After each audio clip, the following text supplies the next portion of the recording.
Domingo eu estava assistindo a entrevista de Rogério Ceni após o jogo e ele citou que nos últimos 20 anos parece que o Bahia sempre frequentou o G4 e que agora estava no G6. Eu não sei se ele quis dar piada em parte da imprensa ou até em alguns torcedores. Aí eu tenho uma pergunta para fazer para ele. Apesar que sou fã do trabalho dele, o trabalho dele é regular.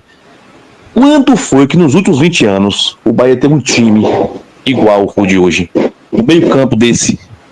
Quando foi que o Bahia teve um 10 do nível de Everton Ribeiro?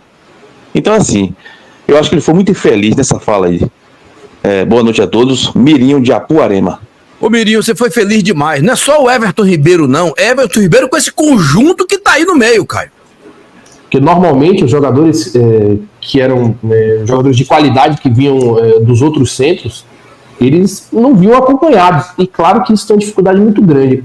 Mas o torcedor pode ficar chateado comigo, não tem problema nenhum, mas eu acho que a visão do treinador que viveu a sua vida inteira no Sudeste e ele olha para uma equipe que viveu na sua história recente, porque o Bahia não viveu de insucessos a história inteira.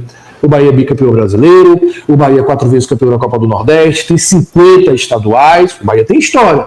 Na história recente, após o título de campeão brasileiro, teve dificuldades e não conseguiu mais se organizar. Isso ele precisa entender. Então ele está olhando como se o Bahia fosse uma equipe desse tamanho que foi comprado pelo Grupo City e em determinado momento me parece que ele tem um elenco do Atlético Goianiense, com todo respeito ao Atlético Goianiense, que tem um elenco bem fragilizado, e ele colocou a equipe no G6. Ora, com a equipe que você tem, com o time que você tem, com a oportunidade de variar taticamente, será que ele não consegue olhar para os outros elencos do futebol brasileiro e entender que ele tem um dos melhores?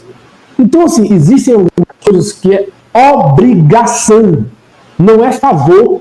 Rogério Ceni faz um trabalho no Sport Clube Bahia e um trabalho sem pressão interna. Porque ninguém fala de pedir a cabeça dele, o torcedor pode falar, mas dificilmente vai ser demitido. É a melhor estrutura que ele tem, e ele mesmo já disse isso, para trabalhar no futebol brasileiro. Aonde ele teria tanta tranquilidade para trabalhar sem ser demitido em 3 meses? Então, assim, é preciso mais, porque o Bahia hoje dá muito mais estrutura aos seus treinadores. Então, que ele olhe de uma forma diferente.